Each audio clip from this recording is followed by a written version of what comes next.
So I have to move for the next speaker. So Camille Roquencourt. Camille, can you switch on your camera and start sharing your slides? Yes. Great. So I can see you. Do you see my screen?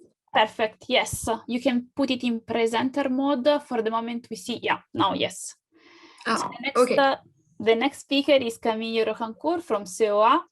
And the talk that she will present is processing of proton transfer reaction time of flight mass spectrometry data for untargeted biomarker discovery in exhaled breath application to COVID-19 intubated ventilated patient. The stage is yours. Yeah, thank you. So good afternoon, everyone. My name is Camille Roquencourt, and I will introduce you my thesis search about the processing of the PTR-TOF-MS data for the untargeted search of biomarkers in exhaled breath and an application to COVID-19 intubated and ventilated patients.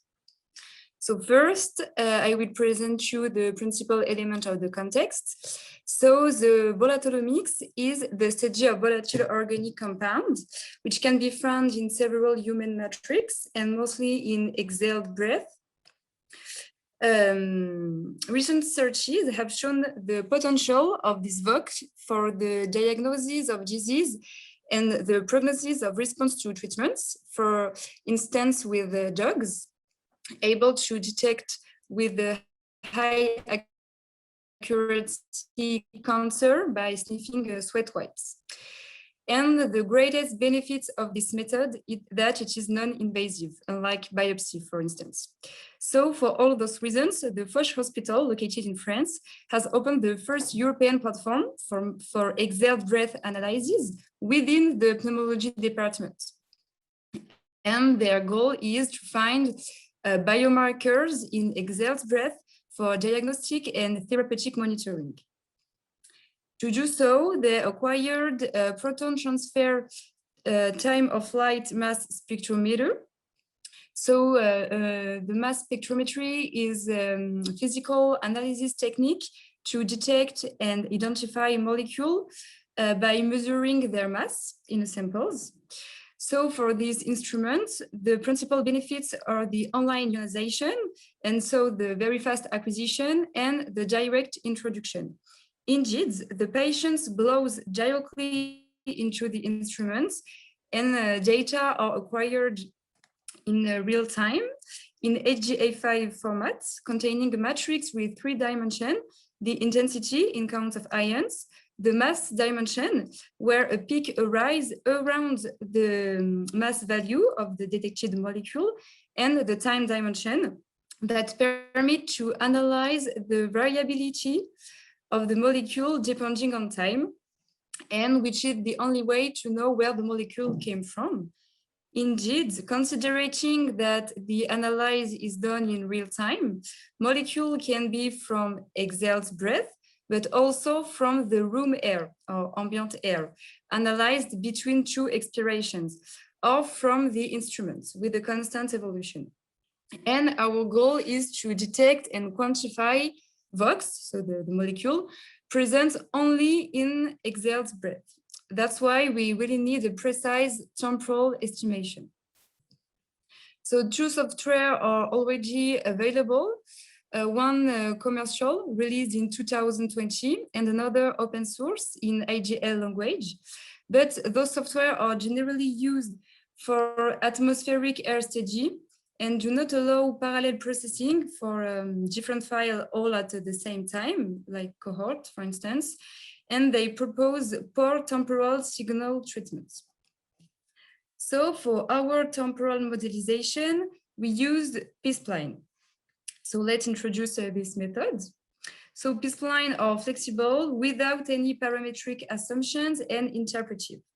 So for instance, let yi some data, and we want to estimate a function f such that y is equal to f of x without any parametric assumption. So where x represents here the time and y are the intensity of the molecule. And here we can see 1 expiration and here a 2nd expiration. So to do so, we use B-splines, which are a polynomial basis function spread all over a set of nodes, presented here in red. And we model Y as a linear combination of the B-splines. So we get a linear optimization problem. And then by adding a penalty on the difference between coefficients, we can control the smoothness of the fitted line. So now we will present the developed method for the processing of PTR-TOF-MS data. So we start from several raw data files, and by that we want to obtain the final peak table. So the list of all the molecules detected in the cohort and the intensities for each patient. So to begin, we detect for each file expiration stages, and then we will process raw data around each nominal mass one by one. First, we detect peak on the total average spectrum, so the mass dimension, and separate them with a parametric peak shape function inspired by the state of the art. And then we will estimate the temporal evolution of each peak thanks to a two-dimensional penalized regression on the raw data, using a tensor product between the peak shape function previously estimated for the mass axis and p-spline for time dimensions, mainly distributed around expiration and with a second order penalty coefficient estimated by generalized cross-validation. So a two-dimensional modeling permits a better peaks deconvolution and to obtain the denoising temporal evolution for each peaks, which is represented here. And moreover, a statistical test of significance between ambient air in red here and expiration permits to classify VOX into three categories. Expiration, if the room air is lower than expiration, if the p-value of this test is significant. Ambient air, if the opposite test is significant, and instrumental peaks, if none of these tests is significant. Finally, we align samples and impute the missing values by getting back to the raw data and propose a putative annotation of the molecule only based on the mass. So we implemented all the previously algorithm into an air package called PTR-MS, available on the bioconductor platform, and completed by another package, PTR data, which contains several data sets, examples, with the exhaled breath, mycobacteria headspace cultures, and simulated data. PTR-MS also contains a graphical interface where we can see some quality controls, raw data, visualization of the modeled data, individual peak list, the final peak table of the cohort, also includes metadata and multivariate statistical analyses like PCA. Thanks to this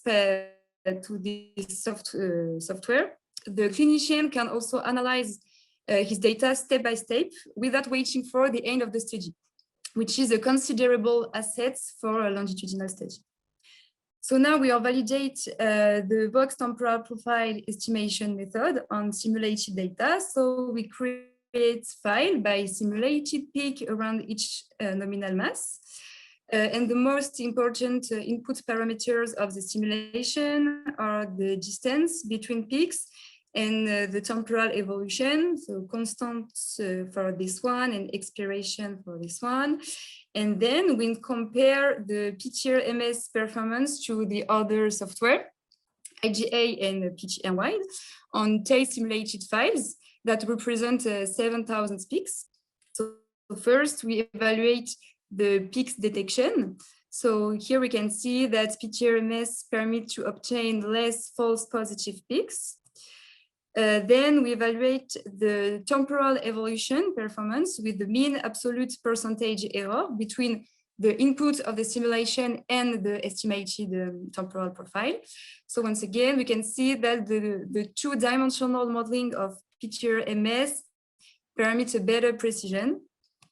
And finally, the most important aspect for the biomarker discovery is the classification of each peaks for their origin. So each is an expiration, room air, or instruments. And here we can see that PTR-MS reached to 99% of global accuracy, while IGA is about 95, which is a commercial software.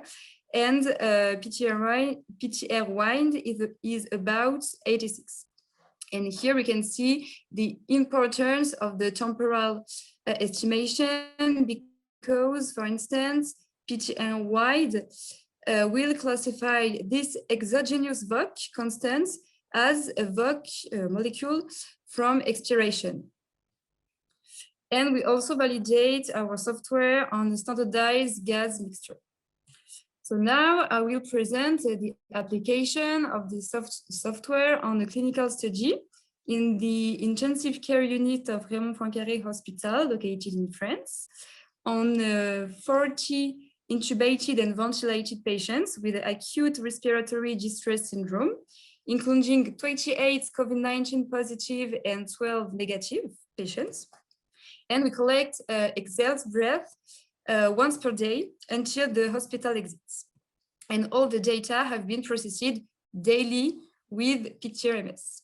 And the main objective of the study is to identify a breath signature of COVID-19 in mechanically ventilated patients with two clinical questions. First, the early diagnosis of the COVID-19 infection, and then the longitudinal follow-up depending in hospitalization time. So first, for the early diagnosis, we select the first acquisition available for each patient, limiting it to the 10th first day of hospitalization, and resulting in 18 positive against 10 negative patients, and 65 features after alignment, so 55 molecule. And then to avoid overfitting due to the small sample size, we used several penalized models, like random forest with a limited number of nodes in the tree, elastic net with penalization, or support vector machine. And we order feature by importance using different metrics for each model. And then we aggregate all the models' rank thanks to R package, rank aggreg, which minimize the Spearman correlation ranks between the aggregated ranks and the, all the other ranks model using a tenfold cross-validation repeated 4 times, of course. And then to present the results of the previous described model. So here on the PCA, we can see that the second dimension seems to discriminate the two groups. And with other supervised model, we are able to distinguish the infection, the COVID-19 infection, with accuracy of 93% in tenfold cross-validation repeated 4 times. And none of the study confounding effects was found significant for the study. Then we use a univariate longitudinal modeling for each VOC concentration, depending on the hospitalization time, using a mixed model effect. So we use a sum of B-splines for the fixed effect, and so to represent the time, and a constant for each patient as a random effect. Then we use a Fisher test to test the significance between the two groups in mean and trend. So first, we estimate the beta coefficient of the previously described model, and then we estimate a second model by differentiating patients with COVID-19 infection or without, with the ZY features. So here, the alpha coefficient represents the difference value between the COVID-19 positive patients and the COVID-19 negative. So finally, we test if the alpha coefficients are different to 0 or not. And thanks to these statistical tests, we identify 4 VOCs significantly distinct in trend and mean between the 2 groups. So European patent has been deposited on these 4 masses, and a publication in the eBiomedicine journal has been published if you want more details about this study. So to conclude, we developed innovative method and software tools for the online analysis of exhaled breath by PTR-TOF-MS and the biomarker discovery. We validate our software on simulated, experimental, and clinical data. But the limit of this method is at this stage, we only have the mass information of each molecule. So we cannot characterize the molecule yet. So we are now focusing our attention to the characterization of the 4 biomarkers found for the COVID-19 infection with a bidimensional GC-TOF-MS, and a validation study is in progress on non-ventilated COVID-19 patients, and also several clinical studies of respiratory disease and treatments. Thank you for your attention, and thank you to the metabolomics data science team of CEA and the exalomics team of the Foch Hospital for their collaboration. So thank you, Camille, for the nice talk. Let's wait if there are some questions. If not, I can start with one fast question. Do you envisage the usage of the 4 biomarkers that you have identified in the clinics? Do you have already plans in this direction? And there are possibilities to connect them with treatments, and are you doing specific tests in this direction? Okay, indeed, the 4 biomarkers could be used only for diagnosis, for early diagnosis of the infection and the non-invasive diagnosis, so just with the breath. So, of course, a validation study is in progress on ventilated patients, like for the massive diagnosis of the population. This validation is in progress. I see. We have just a comment from Florian. Thank you for your very interesting presentation.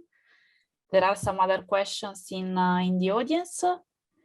If not, we can close the session.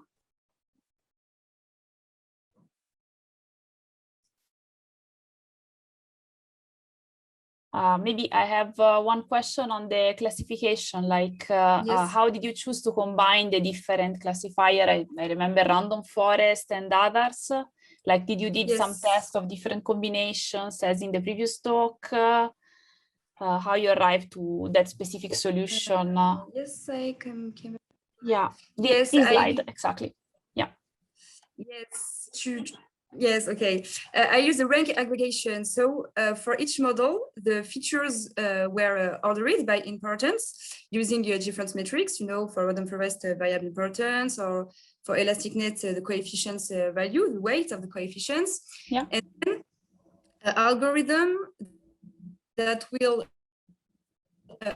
aggregate all this rank by minimizing the correlation, the Spearman-Rex correlation between the weighted ponderation, the sum of all this rank, will give us aggregated rank of the value. Okay. Sorry.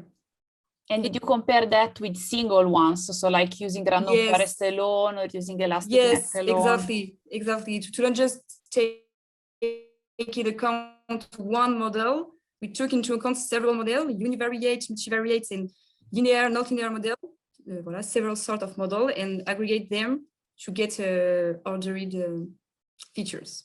Okay, thank you. So I want to thank again all the speakers of this session.